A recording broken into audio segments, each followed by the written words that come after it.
This episode of Untold Stories is sponsored by Yield App, Cosmos Ecosystem, and Paraswap.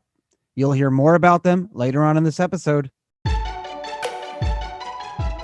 Hey everyone, I am Charlie Shrem, and you are watching and listening Untold Stories, where twice a week, together we get to dive deep with some of most crypto's influential leaders, smartest people in the room, to really understand how this movement came to be and where we're going.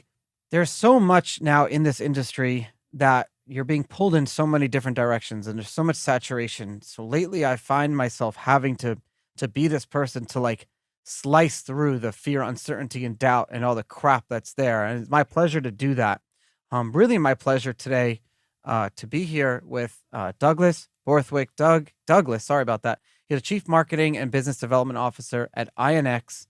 And I'm really excited to have you today because you have such an extensive background in credit and capital markets. You held various roles at Morgan Stanley from the 90s until 2005, Merrill Lynch, FX trading services. And then I saw something in my research that you were the voice trading business. What's a voice trading business? Voice trading business is when a hedge fund or anyone else calls up on a telephone and says, give me a price in $500 million against the yen. And a salesperson, they'll be calling a salesperson. The salesperson then yells over to a trading desk, and the trader looks at where all the prices are and all the different services and figures out and says, you know what, I'll show you a price here, 35, 38. And then the salesperson goes back and says, look, the price is 34, 39. They take a little spread, the sales guys. And then the hedge fund on the other end of the phone will say mine at 39. And then I'll have to go out there and cover it as the trader in the market. So there's a lot of yelling back and forth. Voice trading is what you're used to seeing traders doing when you look at photos in the 80s or you watch movies in the 80s of guys yelling and screaming on trading floors. Nowadays, it's lots of clicks. But Isn't back that in the crazy? day, it was a lot of yelling. So it's like, it reminds me of how Bitcoin OTC first started in the early days. You'd have like,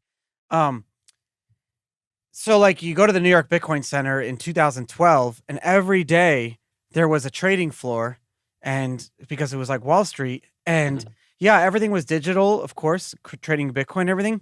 But because New York was such a center of Bitcoin at the time in the early days, really there was no other center. It was New York.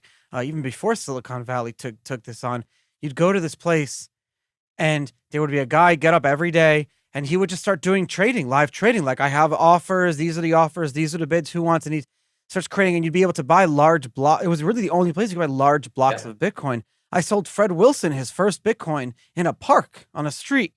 Union Square Ventures, the guy's investing hundreds of millions of dollars. His first Bitcoin post, like this crazy kid Charlie sold me this thing called Bitcoin. Like, so how you're describing that versus your view on the credit and capital markets over the years, and now you're involved in INX, and you're kind of like seeing that same evolution, are you not? For sure. Look, the way that Bitcoin, the way that any market develops, even equities, right? Equities used to be traded against a wall down on a street in Manhattan with guys buying and selling slips of paper with each other. And that's how it was done. Currencies was the same way. It was guys yelling and screaming over telephones, trying to get business done. Bitcoin, the same thing. You had guys screaming and yelling on an OTC basis, and still that happens today. When Saylor comes in and he buys Bitcoin, he's not going on to Coinbase and saying buy, buy, and keeping hitting the button. He's got guys going out there and collecting as many Bitcoin as they can, bringing it in under one umbrella, like an aggregation system, and just lifting the offers. And so all markets start off on this sort of OTC, this voice business, and then they move into the electronic business, which obviously is, where INX is coming into this right now. But there's other guys in this business too. Coinbase is electronic, Kraken. That's just the way that it happens. Is going next level. So when I first started looking at INX and I became an investor in INX as well. When people first started looking, it's so funny. When I started doing this podcast, I swore off investing in the space. I was like, I'm done. But as I talk to people and get involved in different, like I have 175 episodes, and I meet so many people along the way. I end up just, getting involved in so many projects. But when you're looking at this, I guess it's a good way to invest. But when you're looking at this, the businesses in the industry have been built and have grown to service within the industry and then who they believe will slowly come to the industry, not biting off more than they can chew. It Mhm. seems INX is really going the next level and trying to raise the standard or the bar for what we look at, like security tokens and regulations, and how the SEC and governments would be involved. Instead of like having them be involved at the end, you can have them involved. Like, why take off this such a big bite? Well, most of us have come from an institutional background, right? If you look at our board, it's obviously David Whelan that was vice chairman of NASDAQ, or Nick Thedaney that ran the Toronto Stock Exchange, Tom Lewis that ran TD Ameritrade. And so we know that if you want to deal with large US institutions from day one, you've got to have a strong foundation and you have to work with regulators. And when you get in trouble with the regulators just once, that's a stain that takes a long time to wash away. And so we spent 3 years working with the SEC to create something that we think will be sort of that next level, as you discuss. Think about security tokens. They've been around for 7 years, digital securities, Yeah. but they were only for rich people, for accredited investors. And they had lockup periods. I mean, who's ever going to trade that product? Well, I'll tell you, maybe there's 10,000 people signed up at Open Finance when we bought them. Mm. That was it. 10,000 people, and maybe only 1,000 sign on every day to see where the prices are. That's not a market. If you think about security tokens today, before INX came along, I think that most of the trading is done by one company. They do 84% of all the trading in the US, and their volumes are less than $1 million a day. I think that the Italian restaurant downstairs from me probably does more volume. Yeah. And so the bar is really low in terms of where security tokens. And we said, you know what? Let's go out there and raise money from retail investors. Let's make security tokens available to retail. And that's what we had to do. We had to actually create that security with the SEC. But by doing that, it means now that if Nike wants to do a security token or a digital security, well, now they can, because Nike would never go and make a digital security if only rich people could buy it. They'd only do one if everyone could buy it. And so we had to spend the money and spend the time with the SEC to create that specific security. And now we've done that. We expect, and Clayton on his way out the door, the old SEC commissioner said, he said he can see all assets moving onto the blockchain. And we think the blockchain assets are big today. What is it, $2 trillion market cap? There's an $87 trillion market cap for equities and $110 trillion market cap for fixed income. When all of that moves onto the blockchain, the valuation of Coinbase is going to be de minimis, because all you're seeing right now, your Coinbase is what, the $100 billion valuation off of a $2 trillion market cap industry. Yeah. When equities move onto the blockchain, that's going to be a $90 trillion industry. Give me some numbers here. What are the traditional industries that we think about market cycles and money that's kind of like locked into? You look at like the market cap of crypto, $2 trillion or whatever. That's money that's now in those cycles, trading between, storing, what do other industries look like? What are some numbers? I don't even know. Let's look at foreign exchange. Foreign exchange is maybe $6 trillion. Oh my God. Trading around every single day. And FX is boring. Equities. You don't even know any FX traders. Well, I used to be one. I'm just joking. I know. Well, my friends are FX traders too. But the crazy thing with FX traders is, because there's maybe only 10 firms that really do most of the business, and there's maybe only one guy that really does most of that. There's really only maybe 20 people in the world that actually do all the foreign exchange trading that you see. 20 individuals for that $6 trillion. They all come through one or two doors. But you also then have the equities, 80 to $90 trillion of equities that could move onto the blockchain, and fixed income. Why are bonds right now, where you're getting this interest rate in your 30-year bond and you get your quarterly or your annual payments? Why can't you have it so it's constantly paying you and be sitting on the blockchain? There's so many different things that we're going to be able to do. Think about equities today, and think of it not in terms of the way you know it. But if I buy Nike stock, I can only buy between 9:30 in the morning and 4 p.m. at night. Now, why is that? Or 4 p.m. in the afternoon? Why is that? Well, it's because when the stock exchange came around, the guy took his horse and cart in from New Jersey to trade on the floor of the New York Stock Exchange. And he'd read the morning newspaper before that, so he had to read it before 9 a.m. Sure. And then 4:30, they closed the stock exchange so he could get the horse and cart back to New Jersey to hang out with his kids and read the evening newspaper. But we don't get our news from the newspaper anymore, the evening news and the morning news. We get it from Twitter 24 hours a day, 7 days a week. And we know that the New York Stock Exchange is now just a soundstage for CNBC. There's no one really trading there. And after COVID, everyone knew that computers are doing all the trading anyway. So the question is, why aren't modern securities, trading 24 hours a day. And the reality is, well, they just haven't caught up. They're in the Stone Age. Now, when about 5-6 months ago, I would look at the London Stock Exchange, New York Stock Exchange, NASDAQ, and I thought, man, these guys are guys to aspire to. This is the future. And we went to them. We said, look, we've got the INEX token, and it's a full registered security. We want it to list on the New York Stock Exchange or on NASDAQ. And they said, look, guys, it's going to take years. We can't list digital securities today. And we thought that's probably the best thing, the best news we've ever heard. Because this reminds me a lot of when Elon Musk went to all the big four and he said, guys, electric cars. And they looked at him and said, you spend your PayPal money on R&D, let it go all the way down. And guess what? We'll buy you in a couple of years once you've got no money. Yeah. But look what happened over those years, that 5-10 years. Tesla's now got a bigger market cap than the big four. And Coinbase now is a bigger market cap than the New York Stock Exchange and NASDAQ. And the way I look now at New York Stock Exchange and NASDAQ is they're sort of like the blacksmiths. They know every single guy that's got a horse in the area, and they all come to that blacksmith to get the shoes put on their horses. But the reality is now we're driving cars. And when you're driving cars, you've got to use the blockchain. If you want to be 24 hours a day, 7 days a week with built-in KYC, AML with your security, you got to be on the blockchain. Yeah, you don't have a choice. And these guys aren't. Now, maybe they'll catch up in a couple of years, but maybe they won't. And I think that that's the big, discussion, because when you take a big ship, as we saw in the Suez Canal, it takes a heck of a long time to move that big ship. Wasn't that the perfect allegory to where the world is right now when that ship got stuck and half the world's trade got paused? I was just kind of laughing about it. I'm explaining it to my wife and my friends. I'm just laughing as I'm giving my. How do you shut down global trade? Pay off the pilot on a huge ship that's the size of the Empire State Building. That's how big that ship was, the Empire State Building. It's crazy.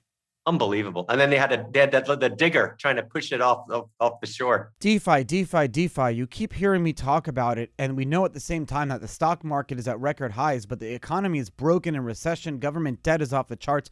They're printing trillions of dollars. We need a new financial system, and I've been talking about it. We've all been talking about it. Decentralized finance. We know that too. We know that there's $40 billion in value sitting in all these DeFi protocols, and it's barely a year old. It's new decentralized finance, and it's brilliant, and it works. And there's a lot of money to be made in things like yield farming, being able to provide liquidity, but a lot of them are high risk. There's scams and rug pulls that are so common to investors. We don't want to repeat what happened a few years ago in the crypto space. But what if there was a way to access those DeFi yields in a safe and transparent way? Well, I had the CEO, Tim Frost of Yield.app, my newest sponsor on the show. Listen to that show and check out Yield.app, because here you have this team that is constantly filtering through all these DeFi investments. They're consolidating your gas fees, and they're only investing in a select few that generate more than 20%. But their risk is they're not just investing in these tokens and waiting for them to do well. They're also providing liquidity. They're doing yield farming. All these low risk, high investment to make the infrastructure more efficient and better. So not only you're investing and making money, but you're also helping to grow this ecosystem. Make sure you check them out at yield.app. That's yield.app. And listen to the Untold Stories with Tim Frost, the CEO. We have all these coins and tokens, and they sit on all these different blockchains, and we have to keep multiple wallets and different addresses and everything. And the only way to do it without having to do that is trust a centralized place like an exchange or a broker or an app that you use. Well, what if there was a way to do it without having to trust one different place in the ethos of crypto? Cosmos, my sponsor Cosmos, that has been around for so long, they're actually following their original roadmap and being able to offer universal wallet, high node synchronization, inter-blockchain communication, bridging Bitcoin and Ethereum together and keeping it all on one wallet, being able to build on top of it and do the coolest things possible. Make sure you check them out at stargate.cosmos.network. You can play with all these different features. It's so cool, and it's really bringing the next wave of crypto and adoption. If you really want to be ahead of everyone else and all your friends, make sure you understand the new technology that's coming out. Stargate.cosmos.network. You're going to love it. I've been talking about our sponsor, Paraswap.io, for a while, and I really love them because not only are they our sponsor, but I use them. If you go to Uniswap or any decentralized exchange or even centralized exchange, there's a gas fee for every transaction you do. It just takes time and a lot of money, ends up costing hundreds of dollars. With Paraswap.io, you can actually identify and define all the transactions before you do them, and then it processes them batch in one transaction on the blockchain. Not only that, they just launched their new optimization called Hopper that optimizes gas fees by 30% and beats all the market prices that you're used to. It's so cool. Paraswap.io. I love talking about them. You'll love using it. You're going to be like, Charlie, where have you been all my life? So like Coinbase and Tesla are the perfect example where you can have like these major companies that have all this wielding power that can say, oh, we want to buy you for this amount. And if you don't want to sell it to us, you're screwed. But then they can go to these like capital markets. And now because of blockchain, capital markets are borderless. They're all the time. They're more efficient.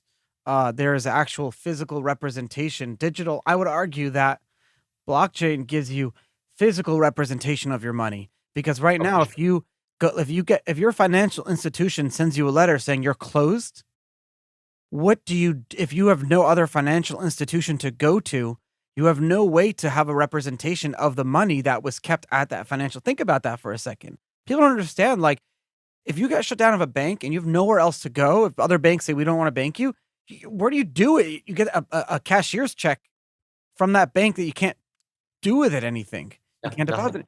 But now with what this whole industry has created, that you have that representation of that value in a token that you can custodialize on yourself. So now they can be 24 hours, and businesses have to compete for the ability, and financial institutions have to compete for that capital. They say, you now have a choice where to keep your money. You can actually choose to not keep it with us at all. So now we need your business. So now you have these companies, you have the next big, like, let's just say someone invents a new way and, can mass market a better battery or whatever. And they come to INX because it's a better capital market.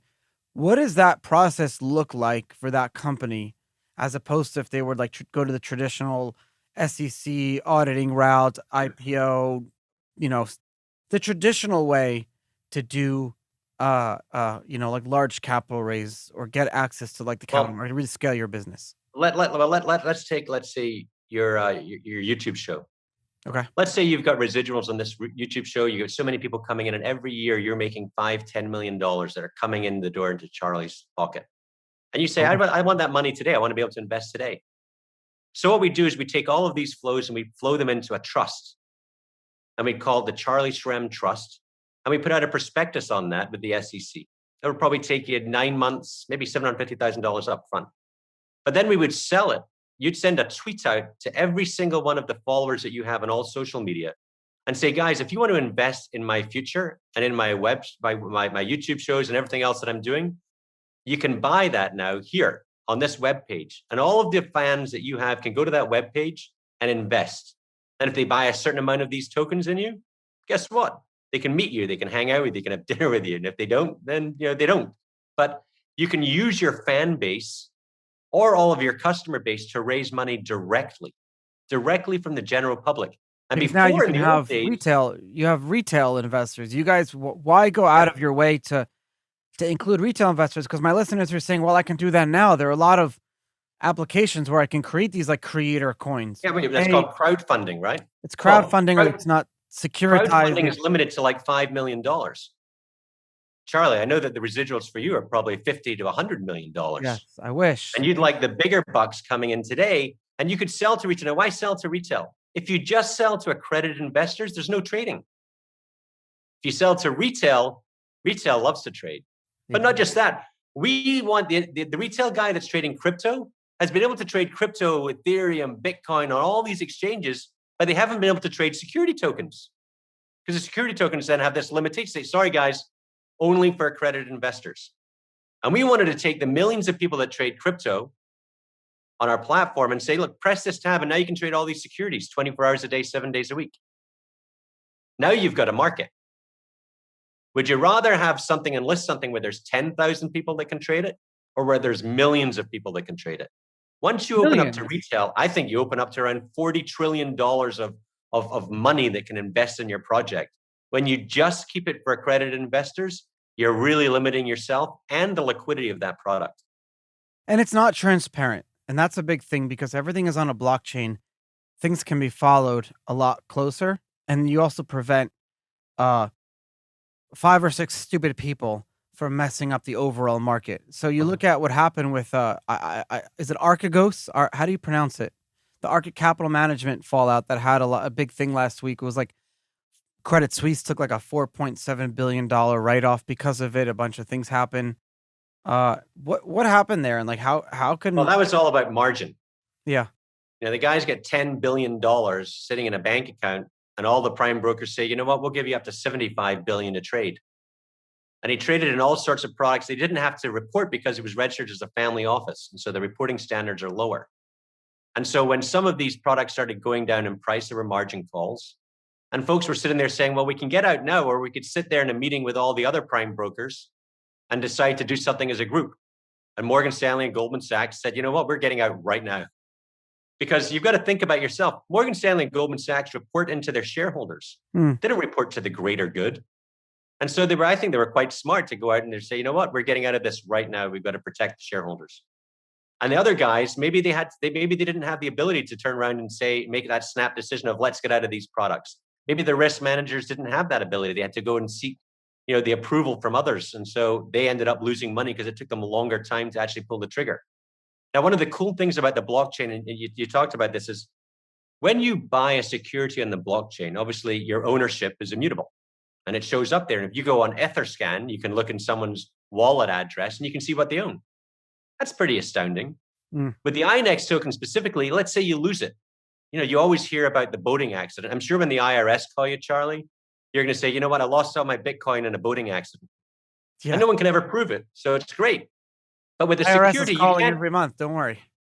With a security, you can't give that excuse. You can't say, I lost my 401k in a boating accident, or I lost my IRA in a boating accident. Yeah. And so with the SEC, we created the smart contract and a whitelisting thing that when you buy the INX token, you'd go through AML KYC and we register that against your wallet and we whitelist it. And let's say you lose your token somehow, you lose your wallet, you forget your passphrases. That's fine. We'll just reissue the tokens and we'll revoke the tokens we'd given you before. And so now you can't lose your security. But let's say that you've bought these INX tokens and the government comes and says, you know what, Charlie, we believe that he's a Russian asset. Sure. And we want to freeze his accounts. That's easy. If you subpoena me, I could say, oh, okay, let's freeze your account. Now, you can't do that with Nike because Nike has no idea at any moment in the day who owns their stock. No clue. And in fact, you could own Nike stock. You could give Nike stock to me. I could sell it. I get the cash. That's money laundering. Once securities all go onto the blockchain, you can't do that for trade anymore because you can only trade something, send it from one person to the other if the other wallet's also been whitelisted. And so you cut out all this money laundering that happens in the US. And if you listen to Janet Yellen lately and Powell, when they're talking about Bitcoin and they're talking about cryptocurrency, what they're worried about is AML and KYC. And what INX has done is just bitten the neck off the chicken essentially and just said, look, this is happening. It's going to happen. So let's just be the creators of what's going to end up being, the pathway. So you've created like a whole turnkey approach, and it's built facing out towards folks who are not in crypto right now, who want to understand like how they can get access to this industry, but also do it in a way that works with the normal reporting that they have to do, whether they're family offices and things like that. You've created like a framework, a legal framework that these offices or hedge funds or even individual investors are like traditionally used to, so they can finally like jump into our industry. You've created like a bridge. Yeah. So for some crypto folks are listening to it and they're like, well, like I can do all this stuff on a blockchain already. I could do that. But the whole point here is remember to grow the industry and to grow this ecosystem and to make this a $20 trillion thing. That's not going to happen when we keep building multiple versions of MetaMask. We have to build out these different companies and services that work with the regulators that make the traditional money and the regulators comfortable working marriage, like it's a trifecta. Yeah, well, I think that the Bitcoin community, as we'll give it an example, is fractured, and sometimes there's all these discussions about forks and what side were you on back a number of years ago. Now, none of that actually leads to adoption. In fact, it's going to lead people to frustration. It's sort of like competing rugby teams or soccer teams. Yeah, there's culture. You never actually will be able to get along. But if you want these things to go commercial, you got to get beyond that and start thinking about, okay, well, how is the current system set up? Well, investors right now, real money companies like Fidelity and elsewhere, when they buy something, they like a prospectus. They won't buy something based upon an ICO white paper that's 2 or 3 pages. They want to have 300 odd pages filled with risk profiles that tell them these are all the things that can go wrong, because that's a due diligence document, and they want it to be audited by Ernst & Young or by one of the large accounting companies, and they want major law firms behind it too, and they want to be able to go out there and do credit checks on the officers, on the management, and you can't do that with an ICO. But at the same time, if you do an ICO and you sell it to US investors, whether they're retail or institutional, it doesn't matter. Sure. You've got to have risk profile and you've got to register it with the SEC. That's just the law. And some guys didn't do that. Like Telegram would be a good example. XRP is going through its own issues right now, where they said, no, this wasn't a security.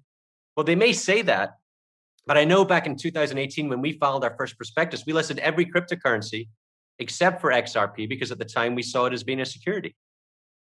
And so I can't believe that we thought, a startup coming out of Tel Aviv, Israel, thought it was a security, but for some reason, the Coinbases of the world didn't. Maybe it's because they made 15-20% of their profits off of people trading XRP all day long. I don't know. But, we look at things certainly from that regulator side, and we want to make sure that crypto becomes something that the regular Joe, and I'll talk about the regular Joe, the regular person in America, it's like 65% of America has access to equities, either through a 401k, their IRA, however. And only about 0.5% of the US has an electronic wallet. And so the audience for equities in a digital sense is much, much larger than the audience right now for crypto. Now, believe it or not, there's some people that go on Twitter and they see nothing about Bitcoin. They don't see a rocket ship or a moon any time of the day on their Twitter feeds. And that's most of America. But once you get into Bitcoin Twitter or crypto Twitter, that's all you see all day long. Sure. But when you take yourself out of that bubble that you're in, you find out that most Americans, most people on the street have no clue what we're talking about. Zero clue whatsoever. And so we have to educate. That's why I hope they listen to this show. We have to educate people, and we have to tell people, that the simplest definition of a security token is, look, it's a digital asset that trades 24 hours a day, 7 days a week. You can't lose it. You can keep it on your own wallet, or you can keep it at a custodian. And at the same time, there's fractional ownership. Now, think about fractional ownership. What does that mean? In a lot of countries around the world, they don't earn, like, let's say $18. Let's say $18 is like the average cost of an equity in the US. They don't earn that. Maybe they earn that in a month, $18. But they'd love to be part of that American dream where they can buy equity and equity goes up every year because of inflationary, blah, blah, blah. Well, with fractional ownership, they'd be able to do that. Think about Amazon or Berkshire Hathaway. Wouldn't you love fractional ownership of these? Yeah, Who could afford one share of Berkshire Hathaway? But if it was digital, everyone could afford it. Fractional ownership all around the world. And you don't have to be awake from 9 a.m. to 4:30 p.m. New York time zone in order to buy it. So anyone around the world could buy these equities if they were in digital form. And that's what we're trying to do. Now, it's called security token, which is like this whole tongue twister, only because the SEC right now has got, fancy names for things. But at some point, it'll just be called equities. Once everything moves onto the blockchain, that's just how stocks will be. That word equities, I want to look up the definition of that, because I wonder where the origin of the word came from. Like, when did you can have digital equity as well. Equity essentially tells you that you own a part of a company. Now, the INEX token is not an equity, because the INEX token gives you rights to 40% of our net operating cash flow, our profits. Wait, so you're right. I want to investigate that. So you said that it won't be tokenized security, it'll be called equity. So the definition of equity is ownership of an asset that may have debts or other liabilities. Okay, so like a property. Yeah, when you own equity in the property, in Nike, you're owning a piece of the company. So the actual security token is not a representation of an equity. The security token is the equity in it of itself. It could be. It depends. There's so many. It could be, yeah, and that's the goal. But Yeah, that's how so we need to look at it. Very our interesting. security token, no, security tokens can also be carve out of cash flows. Sure. Yeah, it could be anything. It could be, except for like slavery, like you can't equitize someone's life. People have tried. Well, actually, you can take. Look, there are athletes right now, Yeah. and they may want, they've got $100 million deal to be a pitcher for the Yankees, and maybe they say, you know what, I want the money today. I don't want it over the next 10 years. Sure. So I'm going to sell 40% of all of my future income to token holders that want to put up the money. Now, there's a risk there because maybe he gets injured, maybe he gets traded, maybe his career ends after 2 years and it's not a 4-year career. But maybe he's like Tom Brady and the guy's doing this for 30 years. Yeah. And so there will be the ability at some point to tokenize athletes, sports teams, all sorts. I mean, I've talked to some folks that had like horse semen and they wanted to tokenize that. So when the grandchild of this horse is racing in a race and it wins the race, then the price of this is going to go up in price. It's there's just so many infinite different ways that you can bring tokenization. We talk about untold stories, right? So let's just say, for example, this show brought in $100,000 over the course of a year. And that would give it a market cap of $100,000. It create 100,000 tokens, each worth $1. And it's that's $1 net. You're giving me $1 now, and you're getting a token that's the value of $1 because you'll get a future dollar, and then every future dollar thereafter. But what happens if I decide to not do the show anymore? But that's the risk that you would take. You bake that in? It's more likely that what I would do is I would tokenize someone that had residuals. Let's say you're an actor and you're on Star Wars. Yeah. And you know that every year you bring in around 4 or 5 million, or you're Mariah Carey. You get your Christmas album that every year brings in $10 million. Net present value of that, let's say it's 5 times. So maybe it's 50 million. But if you were somebody and you could buy that and you're a Mariah Carey fan, you'd probably want to own that. And you'd probably pay more than 50 million for it. You'd probably pay maybe 60 million. So my wife had a film, and the film has already sold the distribution rights, and it's already a funded project, greenlit studio. You're saying that the studio could then, like, after the film is over, before it's actually distributed, and they have the contracts for, let's just say they have the contracts for different distribution channels, they could then go and tokenize that against future lifetime residuals of a finished product. It's not for like, so that's the difference. I've never understood what the difference in, so when you're crowdfunding, you're raising money for a future product. But with security token type of situations that we're talking about, and I don't have the word for it, is it's really a product that already exists that can make money and have residuals, and it's for the after fact. Or maybe it's a product that doesn't exist. Yeah. INEX is pre-revenue company. And we're going out there and saying, guys, this is what we're building. Yeah. So really, we're selling a vision. This is what we're building. We want you to believe that we're going to actually build this. Now, and if we do build it, you're going to get 40% of all the profits that we make. Now, it may be worth nothing. Maybe we can't execute on this, but if we can, that 40% might be worth something. Sure. And so folks come in. Now, the nice thing is that you sell these tokens to people. And maybe by the end of this, we'll have sold 4,000 tokens. Tokens to 4,000 people. These people are now owners in the profits of the platform. They're going to go out there on social media and say, guys, you got to onboard INEX. Guys, they're going to talk to their friends. You got to use INEX because they're owners. They're owners of the profits. Not of the company, but of the profits. And they're going to go out there. And when you have 4,000 people going out there and talking about you to all of their social media folks, it's incredible. So let's say you were to sell a percentage of the profits in the Charlie Shrem show. And then everyone goes out there that buys these tokens and tells everyone, you got to watch this show. And more people start watching your show because obviously the more people watch it, the more residuals go up because you're selling advertising. I should create like a loyalty token for this show. Well, that's exactly what it is. Think about a security token, but a loyalty type token I should do. Think about Marriott Bonvoy. You can use all my sponsors. Yeah, it's a good idea. Everyone's got Marriott Bonvoy. They're worthless. And let's say I could own some. I could actually, as a member of Marriott Bonvoy, maybe there's 2 million members. And Marriott says, we're building this new hotel in Florida. It's going to cost $250 million. And they send an email out to every Marriott Bonvoy person that says, look, if you want to invest in this, you can. And if you buy it, you'll get a percentage of the profits that comes in from this hotel. And if you stay there, you can pay with your security and you'll get a discount. Why not? Yeah. Why wouldn't people buy that? I'd want the discount. And even if I wasn't a token holder, before I go and stay there, I'd go into the market, buy the tokens, and then use them to pay so I get a discount. This is the fear, right? You have like Marriott is a trade, you know, I don't know if are they publicly traded? Let's just say they were for the sake of the conversation. I don't know. It doesn't matter. People buy and sell stocks for a lot of reasons, future value earned, blah, blah, blah. But also there's like some corporate responsibility attached. And if like Marriott went out and like was massacring people, the stock price would go down because human beings, we have like some moral aptitude. We have like moral responsibility. We're born with it, whatever. You know, we don't need to go down that debate. Isn't there a fear that if they like tokenize, like Marriott, I have like 100,000 Marriott points. There's probably 100 billion of these points floating around the world. If they tokenize that, isn't there a fear now that like the value can be dumped to zero on their part because of? Yeah, so I wouldn't tokenize the points. I'd use the mailing list. So why American Express hasn't tokenized their points yet, because there's like. So let's say Marriott's going to build a new hotel. They got to find the funding from somewhere. They can either borrow it from a bank and then they have to pay it back, or they could raise it from Marriott Bonvoy members by sending them an email saying, go to this website and invest. Guess what the cost of capital then is? It's zero. So the shareholders actually love that.